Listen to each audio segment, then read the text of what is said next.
less than 2 years' time, your morning commute could look very different because the government hopes to have fully self-driving vehicles approved for use on Britain's roads by 2025. Well, this morning we are one step closer to that reality as Ford launches a car that you can drive on the motorway without using your hands. We're going to cross live now to Nick Dixon, who is in the passenger seat of one of these vehicles for us this morning. Morning, Nick. So you've been there this morning. You're on the M11, a road that I know very well growing up. It's a very busy road. Explain what's going on and what this technology involves. Morning to you both. Well, we're just going to put the car into hands-free mode now. A good way of describing it is kind of collaborative driving. It's a little bit of you and a little bit of the car, or in this way, quite a lot of the car actually. It's like an advanced version of cruise control. Our driver now has activated it, as you can see, hands off the wheel. The car is now really in complete control of the steering, the acceleration, the braking, the lane guidance, really everything. And to be honest, you do actually feel quite quickly pretty comfortable with it. When you feel the car making the little adjustments for the speed and the steering as well, it does feel relatively comfortable. Now, Ford say this will only work on the motorway. It won't if you're driving through town or through your local roads. It will not activate, they say. And it is not the case that you can just switch off from driving as well. You can't just avert your eyes from the road, because there are infrared front-facing cameras just above the steering wheel that are watching the driver, and they will see if you're not looking at the road, and it will give you warnings. It will give you voice-activated warnings. You'll feel the steering wheel moving around as well. In terms of safety, Ford say it's had more than 100 million miles of testing. They say no accidents as yet. So I guess it depends whether you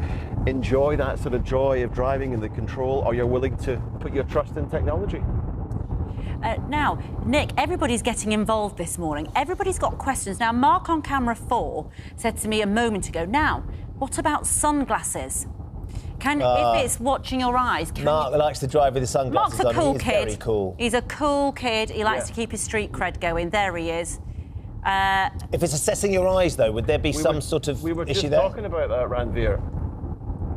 We were just talking about that a minute ago. Sunglasses, not a problem, according to Dow, our driver.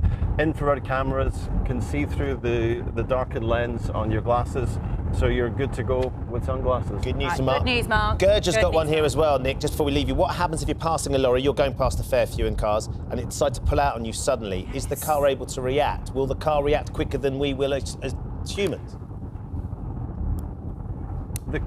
Again, we were talking about this as well. The car will react. If this lorry here on the left just pulled out, the car would go into effectively a sort of emergency stop. But at that point, obviously, that's the key here. You've got to stay focused on the road. You hopefully would see that.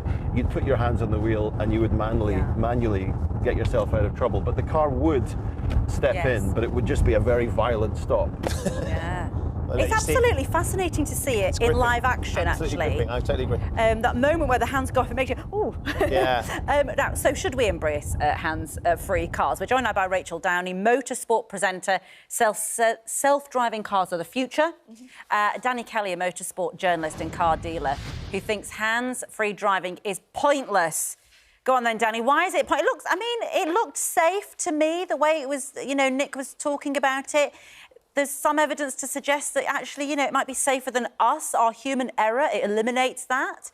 What's the problem with it? Well, I think your colleague managed to sum it up quite nicely and succinctly in a couple of sentences. If the car, which is studying your eyes behind dark sunglasses, if it thinks for 1 second that you're not paying enough attention, then it gives the control back to you. Listen, this is iteration level 2.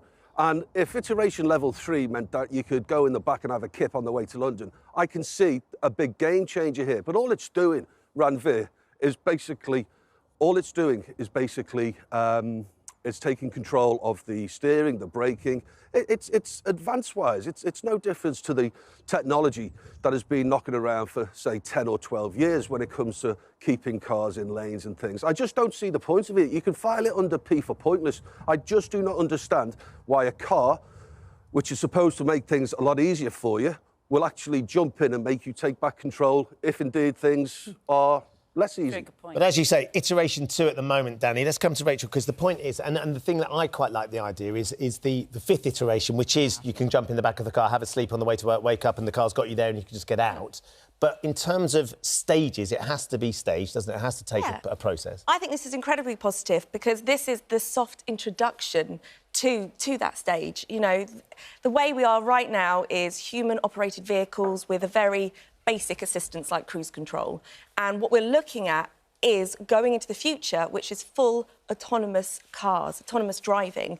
This will happen. This is happening. We've got the technology around us right now. And you're going to get, you know, human beings we're creatures of habit. We don't like change. So I can see why some people will find this a little bit negative. It's the unknown. It's the fear of the unknown. However, it's all about, there's so many sides to this. It's all about the safety, the future safety of the roads. You know, 94% of incidents on the roads are human error. So if we remove human error, surely we're looking at safer roads. Well, Danny. Well, look, I mean, Rachel just said it's the fear of the unknown. There's nothing unknown about this, Rachel. The car steers because we've got our hands on it. The car brakes because we've got our foot near the pedal. There's absolutely nothing unknown. Iteration 3, there could be self-driving cars. And like Ben just said, you can have a kip and on the way to London or something. There's nothing unknown to it. All it is basically you driving the car and then the car taking over and then you driving the car again. Absolutely unknown, nothing unknown. It's pointless. I just don't get it. Danny, but I mean, I think the thing you were saying, you like the idea that ultimately we will be in completely autonomous cars, which is Rachel's point, and ultimately we will be able to get in the back of the car. Do you have an issue with that when eventually it gets to the point where we have tested this technology and everybody feels comfortable and governments believe that actually this is the way forward, that when cars can properly drive us without us having to be there, that is something that you would embrace, even as somebody who loves their cars and clearly has a car showroom? No, I just don't think there's a demand for it. I'm in the used car game, Ben, and I sell hundreds of cars every year. And most of the cars that I sell have got cruise control. And I can tell you, hand on heart, no one has ever said to me before I sign on the dotted line, I need to have cruise control. I drive multiple types of cars. I go to London every Sunday. My car's equipped with cruise control. I never use it. Maybe that's just me, but I don't think it is just me. I think people like to be in control. I really do. Sorry, your colleague I don't agree. I don't agree. I think now we are talking about the level 2 of hands-free cars. People are going to start talking about this. People are going to start getting interested in this. You say it's been around for ages. Yes, it has. You know, we can look at other countries. Some of this technology has been around for 20 years. Well, you think about traffic jams, the amount of hours we must waste sitting in traffic jams. And the suggestion is that these self-drive cars would really limit that sort of thing. There are so many benefits, and we have to start. We have to start with level 2. We have to start with this. We have to start with the beginning of this to get to where we want to get to. Last point for you, Danny. The traffic jam. The traffic jam. Listen, if it worked in city centre traffic stop-start, I'm all for it, Rachel, but it doesn't. Ford will only let you drive it on the motorway, and then after 90 days, you've got to resubscribe to the thing. I'm with you. If it was the traffic jam, it meant that you didn't have to use your clutch leg. Brilliant. But unfortunately, it's not. You're driving at 70 miles an hour. You might as well just do it yourself. And at the price of the thing, 50 grand. Wow. Early days at the minute, Danny, but all those points very valid. Lots of people seem like it's interested, certainly. Grant saying there's something of the future. It's an incredible idea. Nick was talking about, as a professional driver, while teaching my pupils, I witnessed very poor, sometimes dangerous and impatient drivers. Bring on full self-drive cars. At least they won't be breaking the law, plus any incidents will be monitored. I do wonder what impact it would have on motorsport. Where would the sports be in self-drive motorsport? Can you imagine? Can you imagine? No, we're a long way off from that. Rachel, thank you for joining us, and Danny as well. Now...